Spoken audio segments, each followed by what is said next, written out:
Hello everyone, I'm in the Vosges Mountains again, on a battlefield pretty close to the Hartmannswillerkopf, which is located just behind me. But today we're going to be looking at another mountain which appears, if it appears only as a footnote of the Hartmannswillerkopf, and this is the Sudelkopf, just in that direction. We're going to be walking up along the former front line, and with some luck we're even going to be finding some French positions as well. This forest road that we're going to be following for a while marks exactly where the front line once was. The front line ran approximately from up here, from the Hartmannswillerkopf, along here, and then straight in that direction. But I also want to show you what can be found already here. Here we have a collapsed bunker and the huge opening on the back, and of course the firing port on the other side. If you look at that,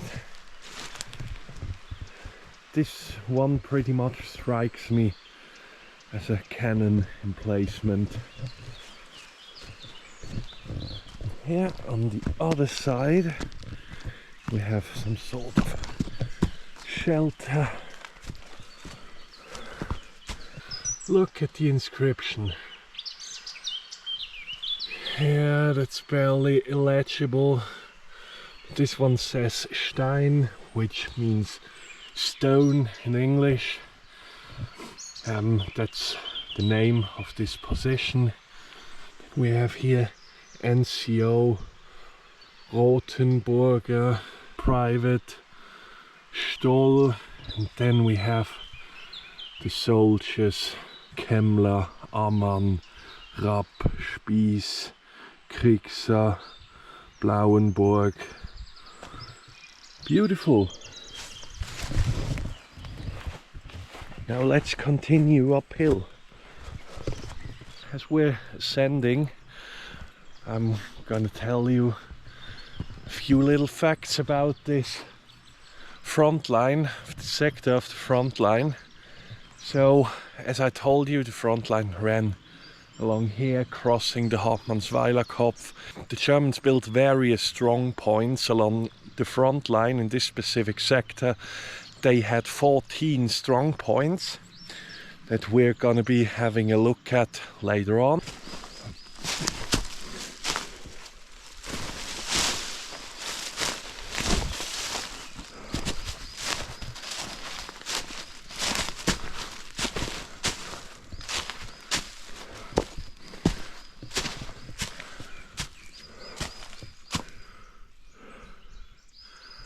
We've now reached strong point number 13. It's on an eastward positioned slope on the ridge of that hill. We're heading towards there.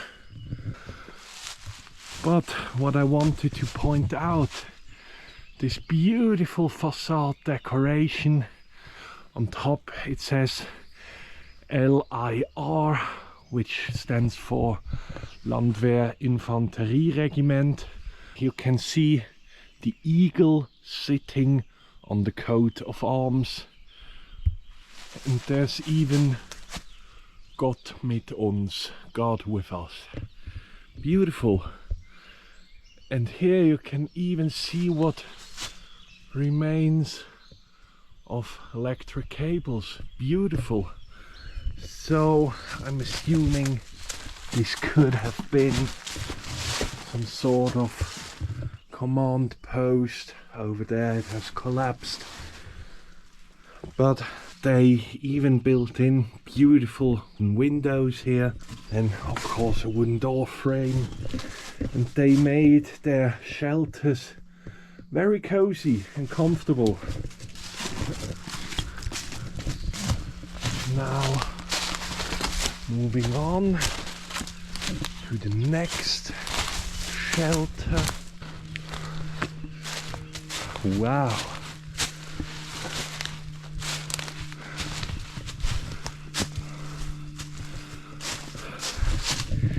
The interior is collapsed, but here, look at that. God with us. Built 16th Company, 87 in 1916, and this here says Feste Hawk, which means Fortress Hawk. And here we have even the same coat of arms that we've seen just before. Beautiful.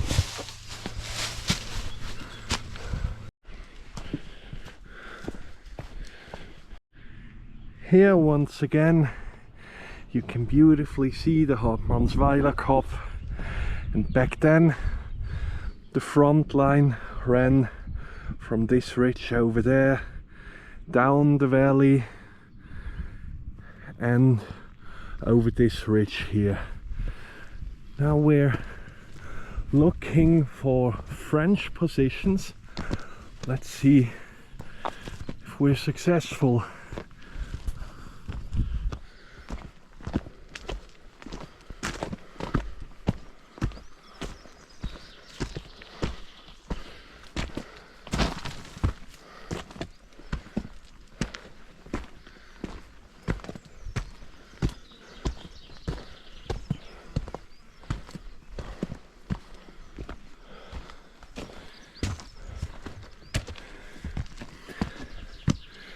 Now we've reached the first French position on the front line here.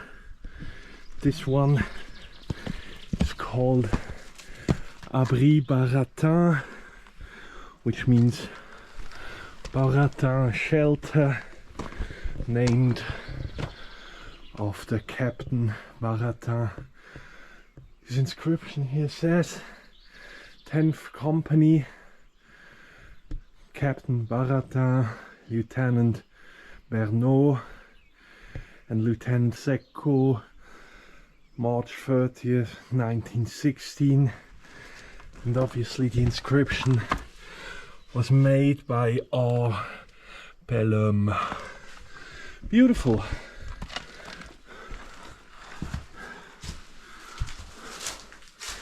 So it's not that big, and it differs significantly from German positions because the Germans mostly used steel and concrete, while the French here used, well, bricks, concrete and logs. Let's have a look over here.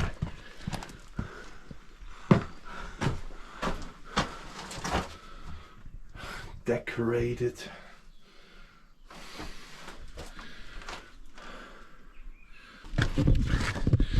And why is such a French fortification or such a dugout? I mean, why is this such a rarity? If you know my videos, you have learned that the French positions nearly anywhere on the Western Front were dug directly into the soil, reinforced with timber or whatever was available, because the French doctrine was to stay just temporarily in a trench or in a place, because they always wanted to push forward. And the front line would have been just there, just 50 meters behind the ridge. And the major battles would have been fought up here on the Hartmannswillerkopf.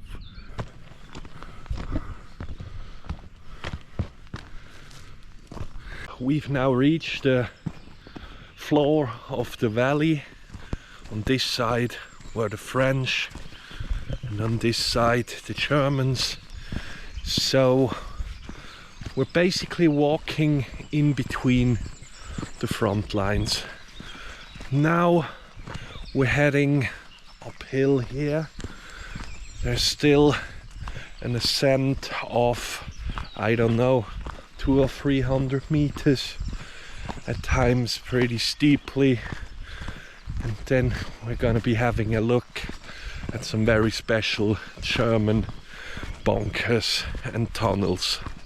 So this hiking path marks exactly the German front line, or rather the barbed wire entanglements the Germans had built exactly here.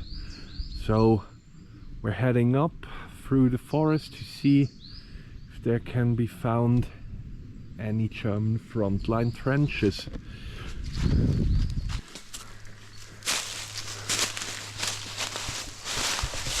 According to the map, and as you can see, here we have already the first remains of German trenches,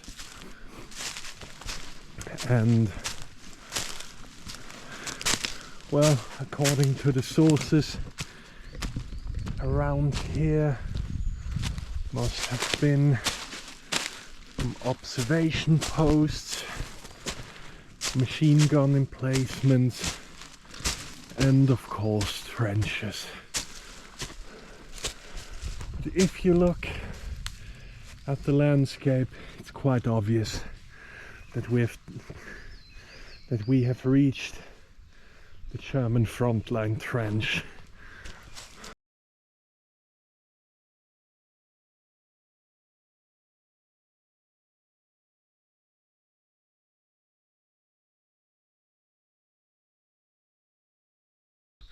We're now where we want to be, a little bit below the summit of the Sudelkopf. And now we're going to be heading uphill through the German positions, and then we're heading through the German positions back down. Now let's have a look. It appears that here's already the first bunker. This bunker, or rather this shelter, belonged to the Strongpoint 6 that we're now going to have a look at. The Strongpoint 6 was called Hessenwerk. Hessen standing for the German state of Hessen, and Werk means something like a fortress. We'll eventually find what remains of this war up here. This one appears to be a fragment of a artillery grenade, maybe French, I don't know. There's another fragment, most certainly of a grenade, 1 centimeter thick. But of course we'll leave all this stuff here where it belongs. Rather curious. Let's see.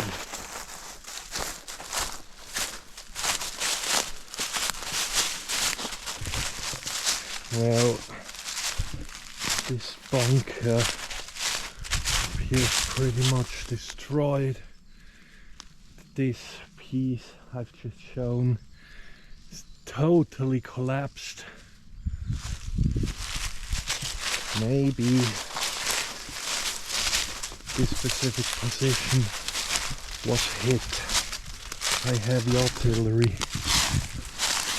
Yeah, everything collapsed here.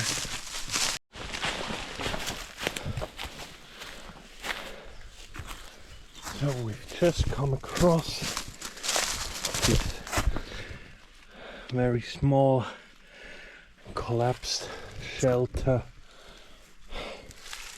Most certainly this was the entrance, and down there they would have had corrugated iron, and everything was filled with earth.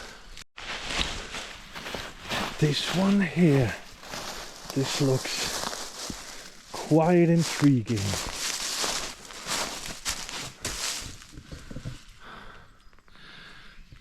Hessenwerk, built by the Landwehr Infantry Regiment, 1387 in 1916. What a beautiful structure. Oh, well, this one has fully collapsed, sadly. So we can't go in, but yeah, there's still more to see. The next bunker, there's even a ladder going up. Let's check that out. And on the other side there must have been some sort of tunnel, but well, collapsed of course. Let's have a look.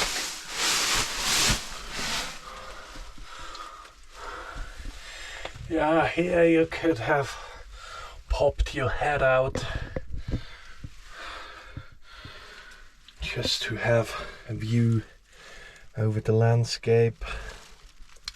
I'm sorry that I didn't take my lamp out here.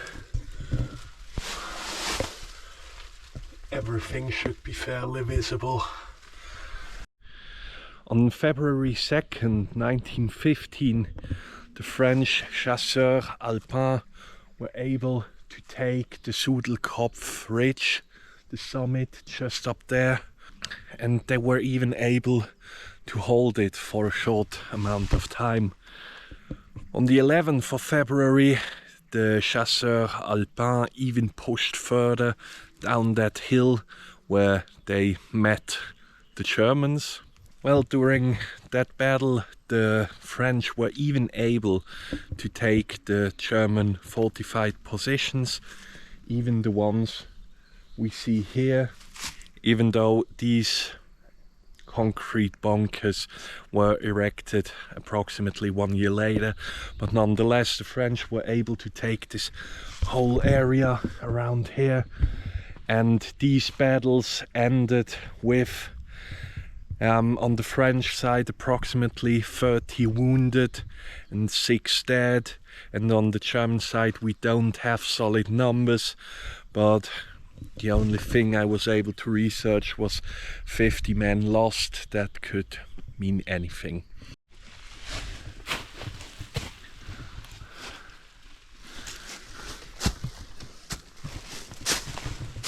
What's particularly interesting when you look down the hill, which, as I said many times, is quite steep, but nonetheless you can see where once trenches or smaller shelters were located. That's absolutely fascinating. If you just think about the engineering necessary to make such fortifications in this rough terrain, that's absolutely amazing. Talking of which, it's always pretty important to have a look on all sides of where you're walking. Otherwise you would be missing things just like this one. Here it says Stützpunkt 5, Strongpoint 5, built 1917 by the Landwehr Pioneer Company. Let's have a look.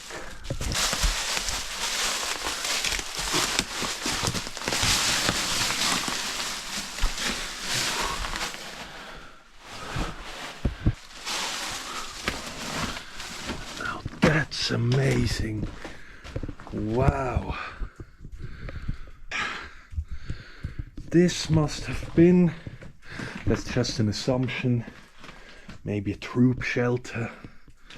maybe food or ammo storage.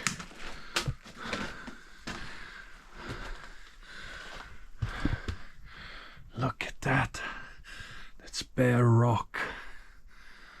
They've driven their shelters pretty deep underneath the rock, so they would be safe from artillery bombardments from the French.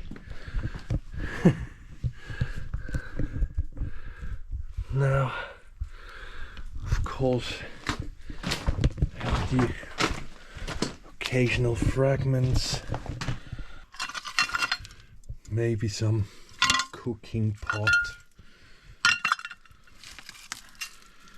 I don't know, glass. And as you probably can see, the corrugated iron was removed. Here it even goes further up. Let's have a careful look.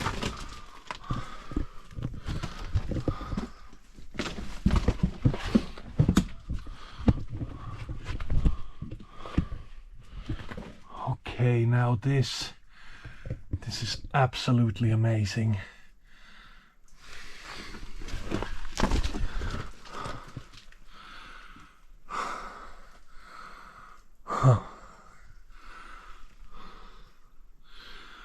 Of course, part of the rock ceiling has collapsed throughout the decade, but still, what a fascinating place. And here you can beautifully see why exploring such places is so dangerous. See the loose concrete up there. It's something you don't want to walk underneath. Wow.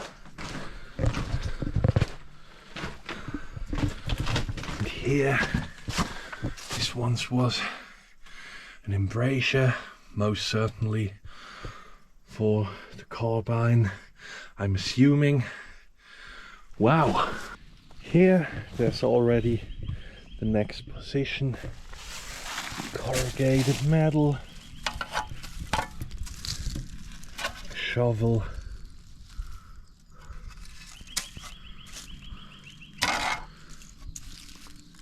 this, I'm not quite sure what it is.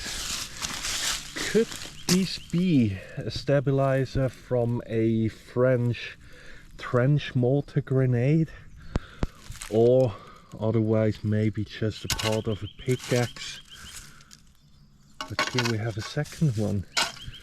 So could this be? Please let me know down below in the comments.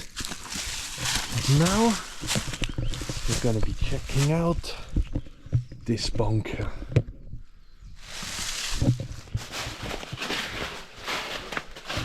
It's already getting cold upon entering this bunker.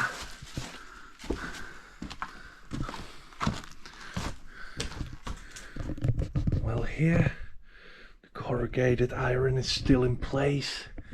It hasn't collapsed yet. You can also see some artifacts.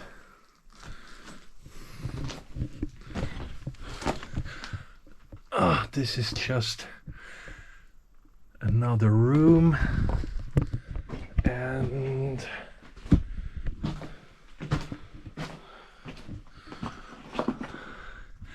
well, this looks pretty unsafe. I'm sorry for that. Nonetheless, what beautiful structures. I'm assuming this must have been the ventilation or the chimney for an oven. Here you can see more. Maybe what remains of an ammo crate.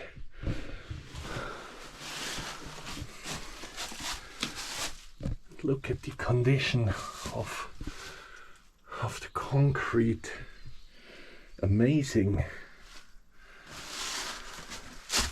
And they even built themselves at least a small section of trench. Beautiful. By February 1915, the Germans had already pushed back the French towards the ridge of the Sudelkopf and a little bit further down below. So, and then started this point, as nearly always in the Vosges Mountains, where the front line became more or less static. And the French, as well as the Germans, used this relatively quiet time to fortify their positions. Well, as you most certainly already know, this was the time span when the Germans began working with concrete on an absolutely massive level. Therefore, all these concrete bunkers. And it was also around that time when the Germans brought up a new devastating, relatively light weapon, the German mortar, the Minenwerfer, or yeah. And right around here at Strongpoint 5, a little bit further up, is a Minenwerfer position that we're going to have a look at.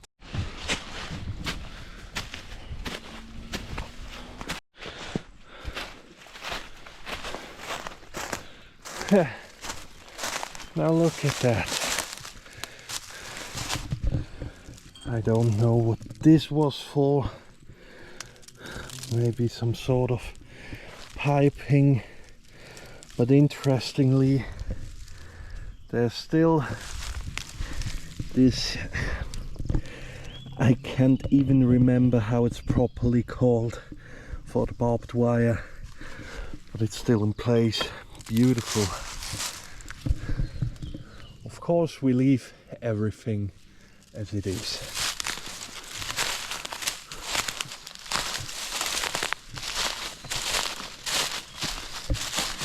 And if I'm not totally wrong, back here must be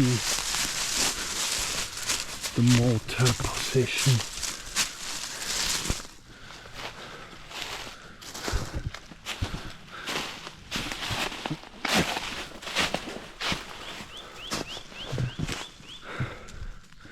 What an oddly shaped bunker. Let's have a look.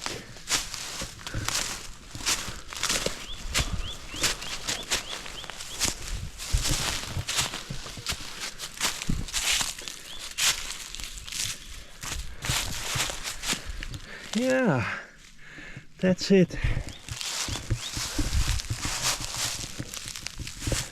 Let's see if I can descend from the other side.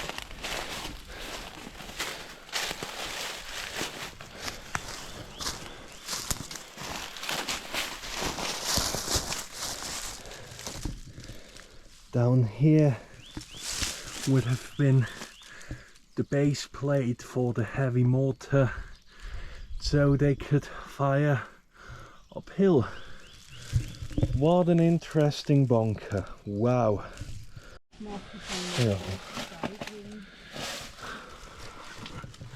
Right here there would have been an entrance for personnel and or ammunition, and down here I believe you should dig 1.5 or 2 meters until you would reach the base plate, if it's still here.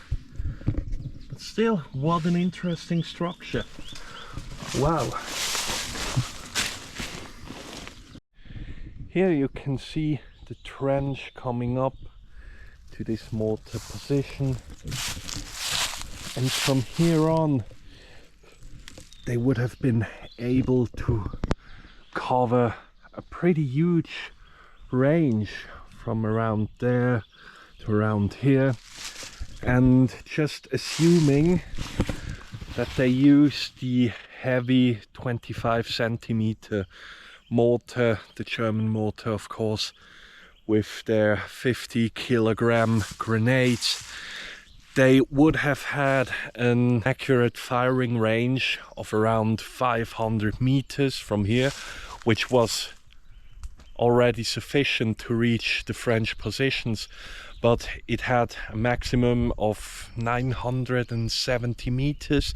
So this mortar position is pretty well positioned. We're moving on from the mortar position. Let's first have a look at this. The barbed wire still in place. Here we already have the next shelter bunker of sort.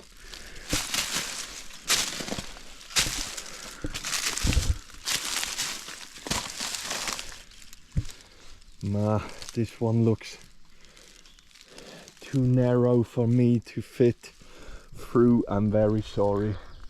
So look at this rough and unreal landscape, all shaped by World War I, and I must be careful not to fall here, because rusted barbed wire is something else.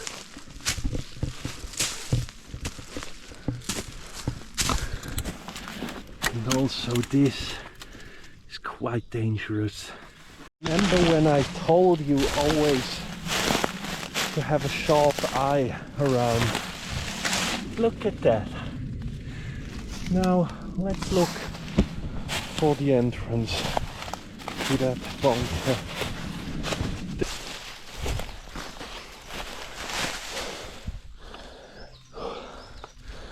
Yep, collapsed.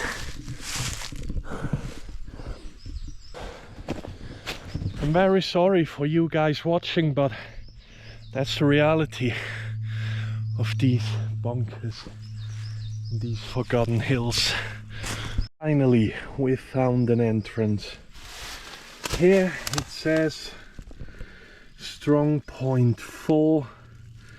Built by the 2nd Landwehr Pioneer Company 14 in the year 1917, and this one here says, hard to tell, either it must be a Roman 3, so Dritter Zug, which means 3rd platoon.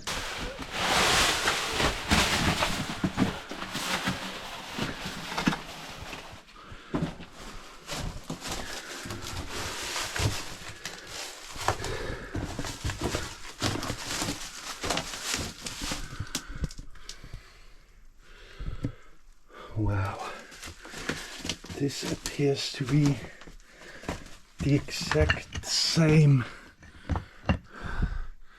type of structure like the ones we've seen before. And of course, I hope that you can see it, is this shell casing right here. Yeah, but it appears to have been from a Mauser. Let's put it back.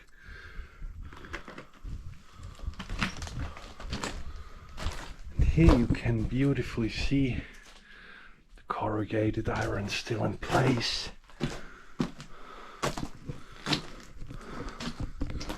Okay, wow, I didn't expect that.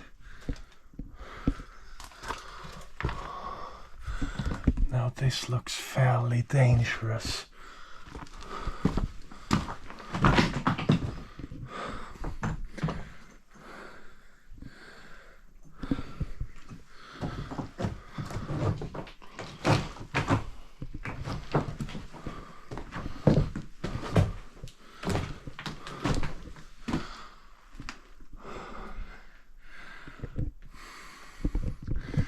I'm really sorry for saying that, but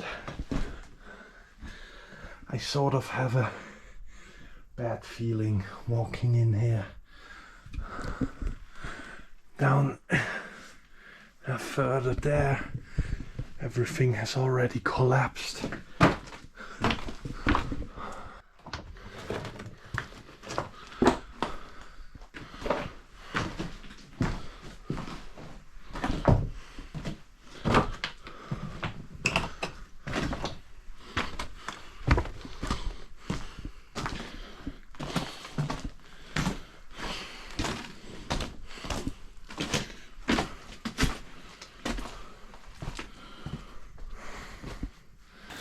So we've now reached the summit ridge of the Sudelkopf. We're now at an elevation of approximately 1,000 meters above sea level.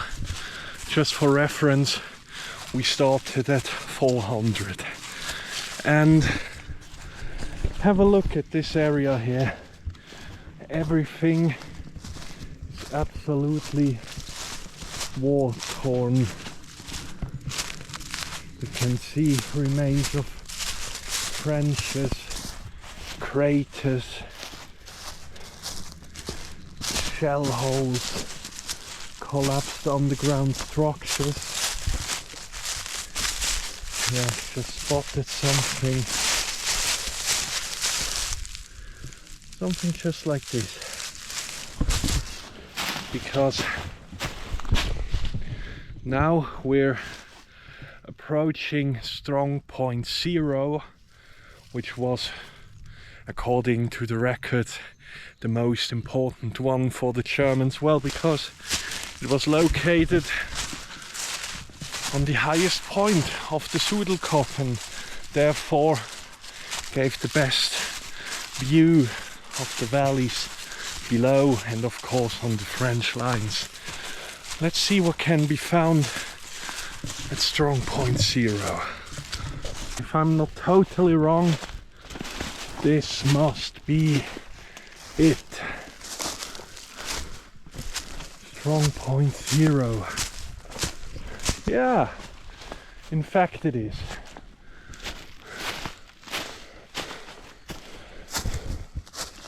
Now look at this. We're exactly on the ridge. So this position here makes totally sense. What a beautiful place. But I can tell you, it's already around 20 degrees Celsius. And stupid me, I only took 2 bottles of water with me. So yeah, I'm already empty, which could pose a problem. We'll see. But first, let's have a look at this cute little observation post. The door hinge still in place, still working.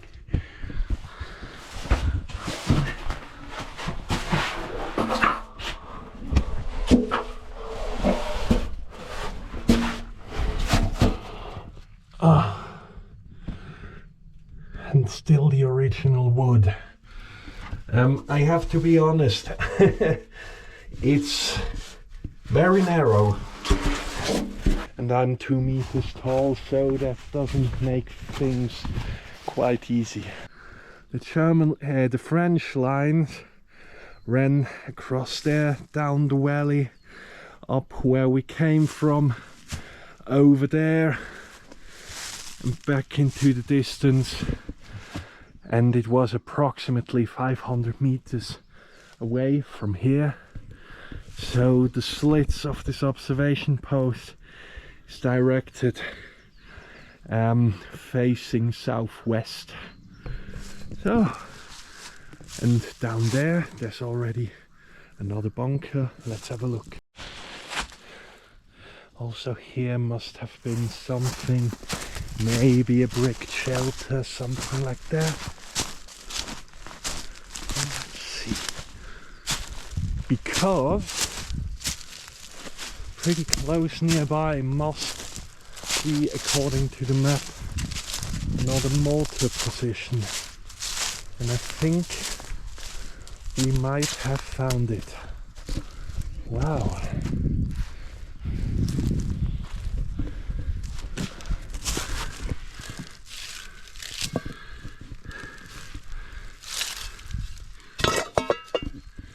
If you have any idea what this was, well,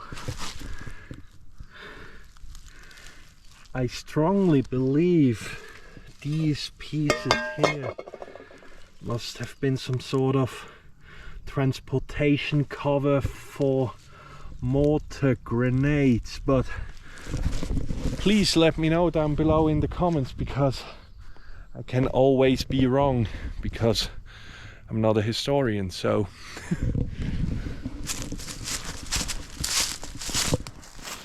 let's see.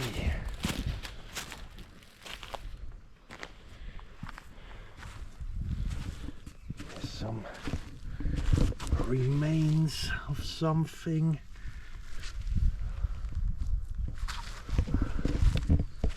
Let's see what this structure is all about.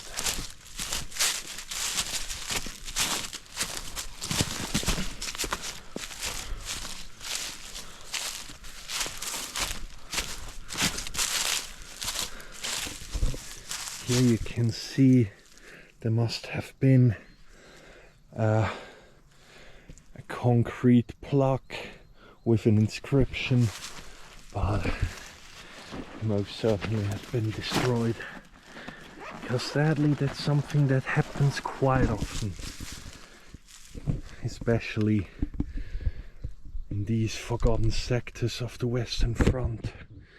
Let's have a look.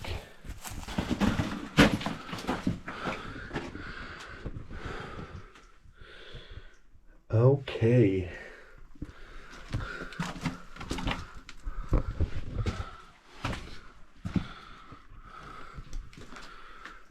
Now, here we have some sort of shelter.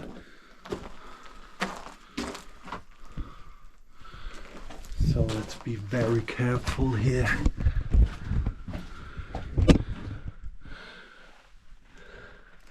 Hello, little friend. What you doing down here?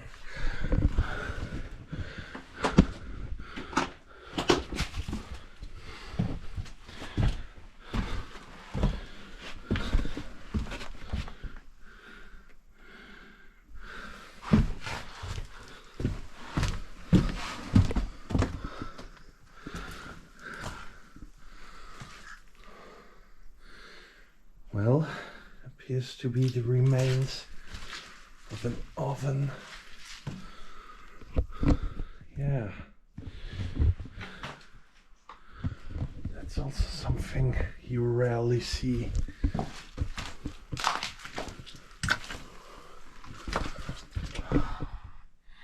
Nope, not going in there. Let's see. This is about.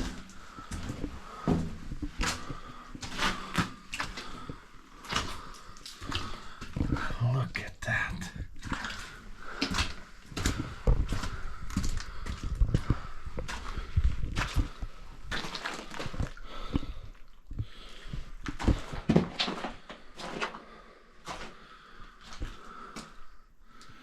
Now that's amazing. There's even a wooden staircase. I kid you not, I've never seen something like that ever before.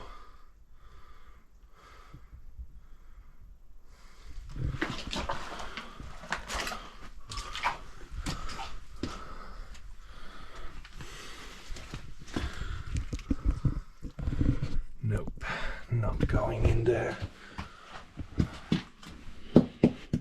Let's see. I mean, this stair is more than 100 years old.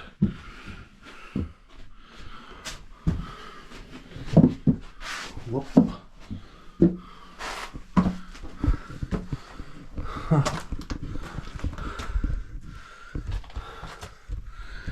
There we are in the other bunker. Wow.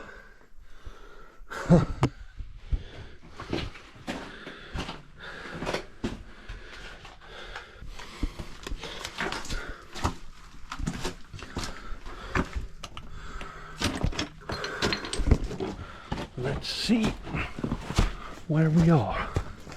Huh. Okay. Huh. Now that's interesting.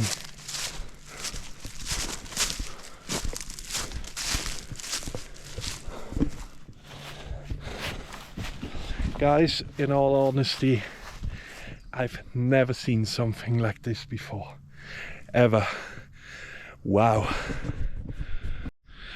Regarding this specific position, the Strongpoint 0 on the ridge, you really have to imagine these positions being surrounded by meters and meters of laid out barbed wire, so it really was an impregnable fortress up here. After early 1915, what happened up here? Well, from summer 1916 on, the Germans electrified the barbed wire fences. Well, the German network of barbed wire was double layered, and as I've told you, at the Strongpoint 0, this whole mountain was packed with barbed wire. And from 1916 on, it was more or less a war of attrition. But the French didn't give up so easily, and they tried again and again. In July of 1916, despite the electrified barbed wire, the French infiltrated the German front lines and even took 13 prisoners at the cost of 5 lives of their own.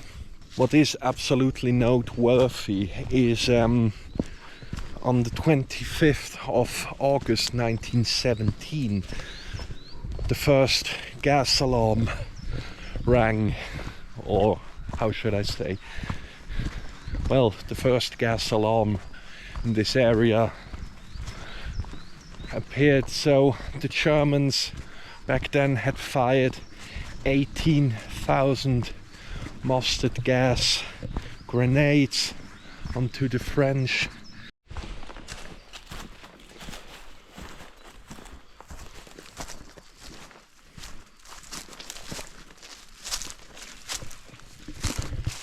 It's also a rarity, a German memorial.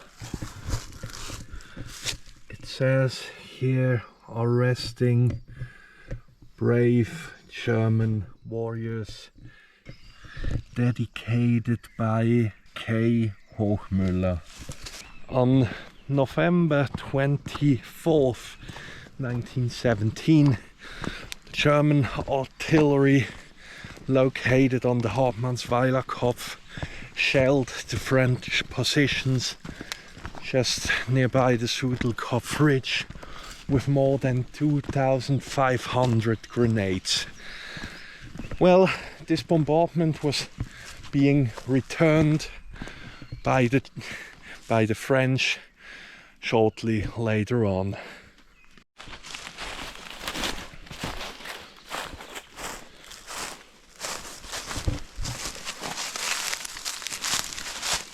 Here's what remains of a German cemetery.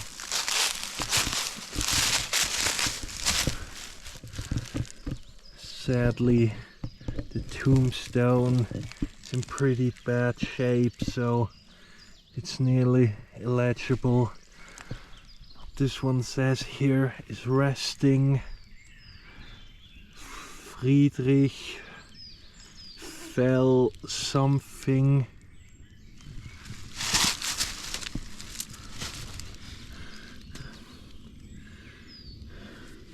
Gefreiter, which means private. He fell on the 20th of July 1915, most certainly, and he was a member of the 2nd Company of the Landwehr Infantry Regiment 40. I'm not sure whether these graves have been consolidated to a larger German war cemetery, but nonetheless it's sad that everything is destroyed here. Speaking about the dead, there are no specific numbers when it comes to casualties on both sides, or phrased otherwise, I couldn't find any solid numbers on this specific area. As much as I've read, all the fallen from this mountain were added onto the casualties of the Hartmannswillerkopf.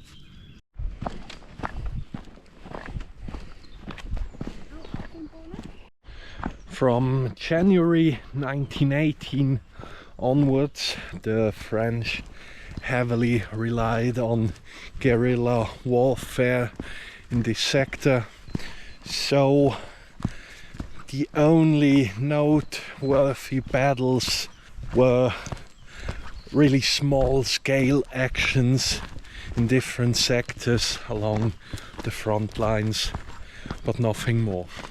In July 1918, the French forces were relieved by the arriving American 139th Infantry Division, and basically that was it. Afterwards, until the armistice, there was literally all quiet on this sector of the Western Front. And 1 week after the armistice, the last German battalions abandoned their positions for good and left this place. What's really beautiful about this area is there's no mass tourism, there's no tourist infrastructure. On the other hand, as you have seen, all the bunkers remain in absolutely beautiful condition. No vandalism, no graffitis, nothing. But sadly, the trenches are barely visible. But still, we have these beautiful underground bunkers that we've seen. And what I also wanted to say, as always with my explorations, of course it's impossible to capture everything. And if you know this area or the Hartmannswillerkopf, now you might say, hey, trench walker, you forgot this and that. Yeah, that happens. But nonetheless, I always try to show you the most interesting things there are to see. With that being said, thank you so much for watching. I hope you've liked this video. If so, please leave a comment with your opinions, and I would appreciate your like and your subscription to my channel. Have a wonderful week and see you. Bye.